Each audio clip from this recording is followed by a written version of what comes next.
मैं रंजना सनी और आप देख रहे हैं बिजनौर एक्सप्रेस। यूपी के सीएम योगी आदित्यनाथ आज बिजनौर जिले में चुनावी दौरे के लिए पहुंचे। सीएम पहले पुलिस लाइन में हेलीकॉप्टर से उतरकर बिजनौर के जिला अस्पताल में निरीक्षण करने के लिए पहुंचे। निरीक्षण के दौरान डीएम और एसपी सहित जिले के आला अधिकारी सीएम के साथ मौजूद रहे। सीएम ने अस्पताल का निरीक्षण करते हुए ऑक्सीजन प्लांट का भी निरीक्षण किया। साथ ही कुछ व्यवस्थाओं को लेकर उन्होंने डीएम और प्रशासनिक अधिकारियों को दिशा निर्देश दिए। साथ ही बिजनौर के काकरान वाटिका में सीएम बिजनौर के 8 विधानसभाओं के प्रत्याशियों व कार्यकर्ताओं के साथ बातचीत करके चुनाव में जीत हासिल करने के लिए उन्हें चुनावी मंत्र देंगे। बिजनौर जिले की 8 विधानसभाओं की सीटों पर जीत हासिल करने के लिए आज उत्तर प्रदेश के सीएम योगी आदित्यनाथ दौरे पर आए हुए हैं। योगी आदित्यनाथ जिला अस्पताल का निरीक्षण करके बिजनौर के काकरान वाटिका में एक चुनावी सभा को संबोधित करेंगे। यूपी के सीएम योगी आदित्यनाथ ने कोविड-19 का जायजा लेते हुए प्रेस वार्ता में बताया कि बिजनौर जिले में 898 कोविड-19 की संख्या है, जिसमें से केवल एक ही मरीज अस्पताल में भर्ती है। इस बीमारी से बचने के लिए उन्होंने कहा कि प्रदेश सरकार द्वारा यहां पूरे प्रदेश में कोविड वैक्सीन लगवाकर इस बीमारी को नियंत्रित किया गया है। वहीं बिजनौर जिले में लगभग 98% लोगों को वैक्सीन लग चुकी है। साथ ही आज मैं इस अस्पताल में कोविड-19 का निरीक्षण करने आया था। सीएम ने यह भी कहा कि इस बीमारी से अब की बार मौतों की संख्या बहुत ही कम है। साथ ही इस बीमारी से बचने के लिए मैं बुजुर्गों एवं बीमार लोगों से आग्रह करता हूं कि वह घर से कम ही निकलें, साथ ही मास्क लगाकर ही घर से निकलें। बिजनौर से हमारे संवाददाता तुषार वर्मा की है खास रिपोर्ट। में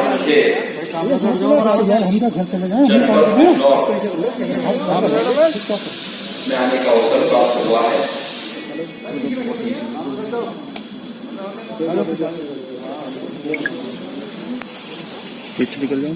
उत्तर प्रदेश का महत्वपूर्ण जनपद है।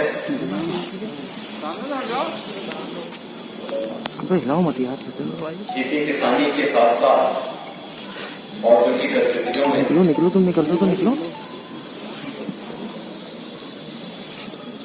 इस जनपद से जुड़े हुए लोगों ने काफी रुचि दी है।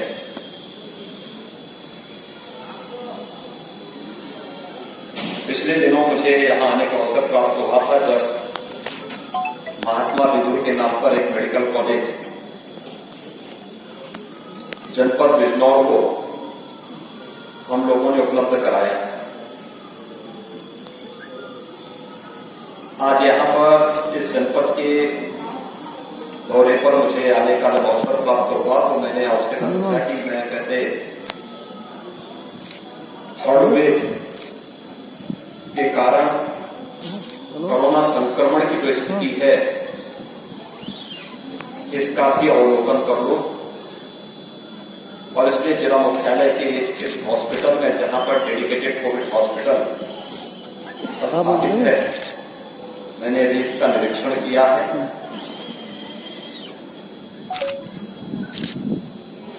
यहाँ की टीम ने कोरोना प्रबंधन के लिए जो गाइडलाइन राज्य सरकार और केंद्र सरकार ने जारी की है उसका पूरा पालन किया है। थर्ड वेव की जो आशंका व्यक्त की जा रही थी और जिसके बारे में बड़ी आशंकाएं थी, दुनिया के अंदर थर्ड वेव के कारण काफी मौतें हुई, लेकिन जैसे कि हम लोगों ने देखा है फर्स्ट वेव में, सेकंड वेव में प्रधानमंत्री मोदी जी के नेतृत्व में कोरोना प्रबंधन भारत का सबसे बेहतरीन रहा और न केवल जीवन को बचाने के लिए बल्कि जीविका को बचाने के लिए भी प्रधानमंत्री मोदी जी के नेतृत्व में समय समय पर जो मार्गदर्शन प्रधानमंत्री जी ने देश को दिया आज उसका परिणाम रहा है कि जीवन और जीविका दोनों को बचाने के लिए भारत के मॉडल की सराहना पूरी दुनिया ने की। उत्तर प्रदेश ने कोरोना प्रबंधन में देश के अंदर अग्रणी भूमिका का निर्वहन करते हुए अपने कुछ विशिष्ट मॉडल भी स्थापित किए। आज उसी का परिणाम है कि देश की सबसे बड़ी आबादी का राज्य बेहतरीन कोरोना प्रबंधन के कारण देश और दुनिया के अंदर सराहा जा रहा है। हमने प्रयास किया कि हर व्यक्ति का जीवन हमारे लिए बहुमूल्य है, उसके जीवन को बचाया जा सके, और इसमें काफी हद तक हमें सफलता भी प्राप्त हुई। यह इस सदी की सबसे बड़ी महामारी है और इस महामारी के दौरान एक एक व्यक्ति के जीवन को बचाने के लिए एक नई जद्दोजहद सरकार को, हेल्थ वर्कर्स को, कोरोना वॉरियर्स को, समाज के सभी लोगों को मिलकर के करनी पड़ेगी। आज उसी का परिणाम है कि थर्ड वेव की जो आशंका पहले अगस्त 21 में व्यक्त की जा रही थी, उसको उस समय रोक दिया गया। थर्ड वेव जब आएगी तब तक हम लोगों ने वैक्सीनेशन के लक्ष्य को काफी बड़े पैमाने पर आगे बढ़ा दिया था। अगर हम लोग देखेंगे तो भारत में बनी हुई वैक्सीन, ये दोनों वैक्सीन दुनिया की सबसे प्रभावी वैक्सीन में से एक है, और इस वैक्सीन का परिणाम है कि थर्ड वेव के प्रभाव को कम करने में इसकी भी बड़ी भूमिका है। मुझे प्रसन्नता है कि भारत के वैक्सीनेशन के कार्यक्रम को उत्तर प्रदेश ने अपने यहां अक्सर से लागू किया, और हम लोगों ने नेशनल एवरेज से अच्छी संख्या में यहां पर वैक्सीन दिए हैं। प्रदेश के अंदर हम लोग 98% लोगों को, 98% से अधिक लोगों को हम लोगों ने अब तक वैक्सीन उपलब्ध करवाए हैं। और अगर मैं जनपद वैक्सीन की डोज पूरे उसमें देखो तो 25 करोड़ 34 लाख वैक्सीन की डोजेज हम लोगों ने प्रदेश में दी है, और अकेले बिजनौर जनपद में लगभग 43 लाख 28 हजार वैक्सीन की डोजेज उपलब्ध कराई जा चुकी है। यहां पर जो फर्स्ट डोज दी गई है लगभग 97% लोगों को दी गई है, और प्रदेश में हम लोग इस लक्ष्य को लगभग 98.5% तक पहुंचा चुके हैं। सेकेंड डोज जिन लोगों ने ली है 64% से अधिक लोगों ने बिजनौर में ले ली है, और प्रदेश में लगभग 67% लोगों ने सेकेंड डोज भी ले ली है। 15 से 17 आयु वर्ग के लगभग 53% लोगों को बिजनौर जनपद में वैक्सीन की पहली डोज दी जा चुकी है। प्रदेश में यहां लगभग 61% है, और प्रिकॉशन डोज जो 60 साल से ऊपर के गंभीर बीमारी से ग्रसित सीनियर सिटीजन हैं, उन लोगों के लिए, हेल्थ वर्कर्स के लिए, कोरोना वॉरियर्स के लिए यहां पर 78% लोगों ने प्रिकॉशन डोज ली है। प्रदेश में लगभग 73% लोगों को इस वैक्सीन की डोज उपलब्ध कराई जा चुकी है। थर्ड वेव कैसे निष्प्रभावी हुआ? वैक्सीनेशन उसका पहला उदाहरण है। वैक्सीनेशन के साथ साथ जो समयबद्ध ढंग से निगरानी समितियों को एक्टिव करके डोर टू डोर स्क्रीनिंग करने और मेडिसिन किट उपलब्ध करवाने की कार्रवाई हुई है, उसका भी परिणाम है। प्रदेश के अंदर अगर हम निगरानी समिति की स्थिति देखेंगे तो उत्तर प्रदेश में 72,000 निगरानी समितियां इस कार्य में लगी हैं, और बिजनौर जनपद में 1,500 से अधिक निगरानी समितियां पूरे जनपद में क्रियाशील है, जो मेडिसिन की किट बांट रही हैं। हर संदिग्ध व्यक्ति को मेडिसिन किट उपलब्ध कराना, अगले 24 घंटे के अंदर रैपिड रिस्पांस टीम को वहां भेज करके उनका टेस्ट करवाना, ये कार्रवाई चल रही है। और उसका परिणाम है कि कोविड के प्रभाव को पूरी तरह नियंत्रित करने में सफलता प्राप्त हुई है। सेकेंड वेव के दौरान ऑक्सीजन की कुछ क्राइसिस देखने को मिल रही थी, और इसीलिए उस समय प्रधानमंत्री मोदी जी ने भारत सरकार के सहयोग से ऑक्सीजन की आपूर्ति में बड़ा सहयोग किया। खासतौर पर उस समय ऑक्सीजन स्पेशल ट्रेन चलाई गई थी। एयरफोर्स के विमानों के माध्यम से ऑक्सीजन की आपूर्ति करवाई गई थी और उसका परिणाम रहा कि सेकेंड वेव को नियंत्रित करने के बाद ऑक्सीजन में हर जनपद को आत्मनिर्भर बनाने की कार्रवाई प्रारंभ हुई।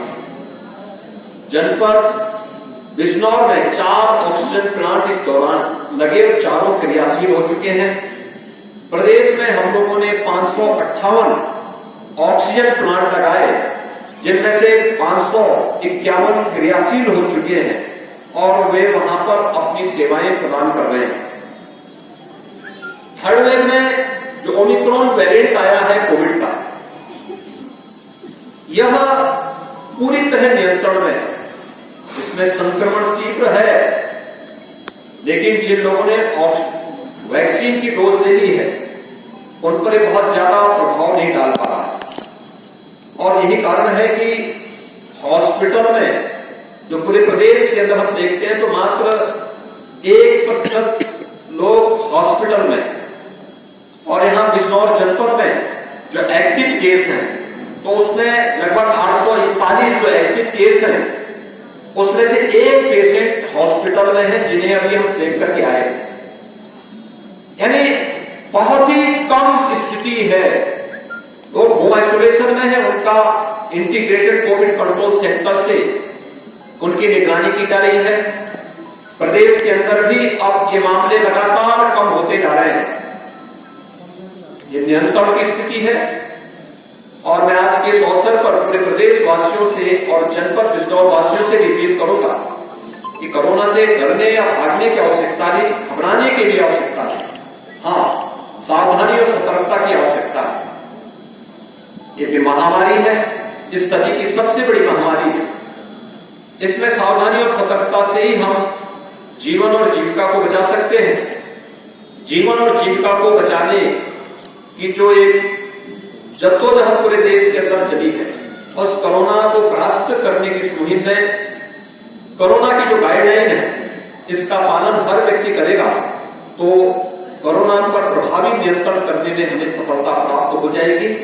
और आज ये इसी का हिस्सा है कि जो कोरोना गाइडलाइन जारी की गई है, हमने रात्रि का कर्फ्यू लगाया है। रात्रि 10 बजे से सुबह 6 बजे तक लोग उसका पालन करें। दूसरा, ये भी प्रयास किया गया है कि हमारे जो यूथ है 15 से 17 वर्ष तक का वो सभी युवा वैक्सीन ले लें। स्कूल कॉलेजेस में संक्रमण न हो इसके लिए बंद किए गए हैं, तो तात्कालिक एहतियातन उन्हें बंद रखने का आदेश दिया गया है। लेकिन मेरी सबसे अपील होगी, एक जब तक कोविड-19 है, जो बुजुर्ग हैं 60 साल से ऊपर के सीनियर सिटीजन्स हैं, वे घर के बाहर निकलने से थोड़ा बचें। जो बीमार हैं, जो कमजोर इम्यूनिटी के हैं, गर्भवती महिलाएं हैं, बच्चे हैं, वे भीड़भाड़ वाले स्थानों में जाने से बचें, बाहर निकलने से बचें, सावधानी और सतर्कता रखें। कहीं निकलना आवश्यक हो तो मास्क लगा करके निकले, बिना मास्क के न निकले। जिन्होंने अपना वैक्सीन नहीं दिया है वे वैक्सीन ले लें, क्योंकि वैक्सीन फ्री में है सबके लिए। यानी 15 वर्ष के ऊपर के हर व्यक्ति को वैक्सीन फ्री में दिया जा रहा है, सभी को दिया जा रहा है। वे अपना वैक्सीन जरूर ले लें। प्रदेश सरकार ने, केंद्र सरकार ने न केवल वैक्सीन की व्यवस्था की है बल्कि हर गरीब के लिए फ्री में अन्न योजना भी प्रारंभ की है। डबल इंजन की सरकार है, महीने में 2 बार फ्री में राशन की सुविधा हर गरीब को उपलब्ध भी कराया जा रहा है। एक बार केंद्र सरकार की ओर से, एक बार राज्य सरकार की ओर से। और इसलिए मेरा ये अपील होगा सबसे कि वे सावधानी और सतर्कता बरतें, कोविड के नियमों का पालन करें। सामान्य लोग भी बाहर जाते हैं तो मास्क का इस्तेमाल जरूर करें, भीड़-भाड़ में जाने से बचें।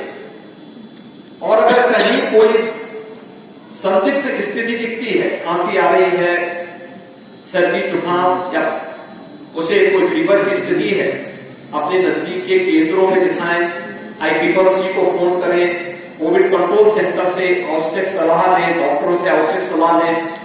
और अगर संक्रमण की स्थिति आती भी है तो घबराने की आवश्यकता नहीं। घर में अगर होम आइसोलेशन की सुविधा है, अलग से सेपरेट रूम और टॉयलेट की व्यवस्था है, तो वे घर में रह सकते हैं। डॉक्टर अगर उन्हें हॉस्पिटल में एडमिट करने के लिए कहते हैं तो वे हॉस्पिटल में आए। हॉस्पिटल में सारी सुविधा फ्री में टेस्ट, फ्री में उपचार, फ्री में भोजन, फ्री में सभी सुविधाएं फ्री में उपलब्ध करवाई जा रही है। तो वह हॉस्पिटल में एडमिट हो सकता है। होम आइसोलेशन में सुविधा नहीं तो ICCC को जिसके बारे में बताएं, वहां पर भी उनके लिए अतिरिक्त व्यवस्था हॉस्पिटल में या L1 फैसिलिटी की जो सुविधा कोविड हॉस्पिटल के रूप में की गई है, वहां पर उनके लिए अलग से व्यवस्था हो जाएगी। और व्यक्ति का जीवन बचाना हमारे लिए महत्वपूर्ण है और इसलिए कोविड प्रबंधन के लिए राज्य सरकार, केंद्र सरकार पूरी मजबूती के साथ लड़कर के प्रत्येक व्यक्ति के जीवन को बचाने और जीविका को बचाने का कार्य भी कर रही है। मुझे विश्वास है कि जैसे हमने फर्स्ट वेव और सेकेंड वेव पर प्रभावी नियंत्रण किया है, थर्ड वेव पर भी अगले 10 दिनों के अंदर आप देखेंगे एक प्रभावी नियंत्रण करने में हमें सफलता प्राप्त होगी। मैं इसीलिए आज जनपद बिजनौर के इस कोविड हॉस्पिटल का निरीक्षण करने के लिए आया था। यहां पर पूरी मुस्तैदी के साथ शासन प्रशासन से जुड़ी हुई पूरी वसंती हर व्यक्ति को कोविड संक्रमण से बचाने के लिए और उनके जीवन और जीविका को बचाने के लिए पूरी मजबूती के साथ कार्य कर रही है। धन्यवाद। बिजनौर की सभी ताज़ा खबरों से जुड़े रहने के लिए हमारे YouTube चैनल को बेल आइकन पर क्लिक कर सब्सक्राइब करें।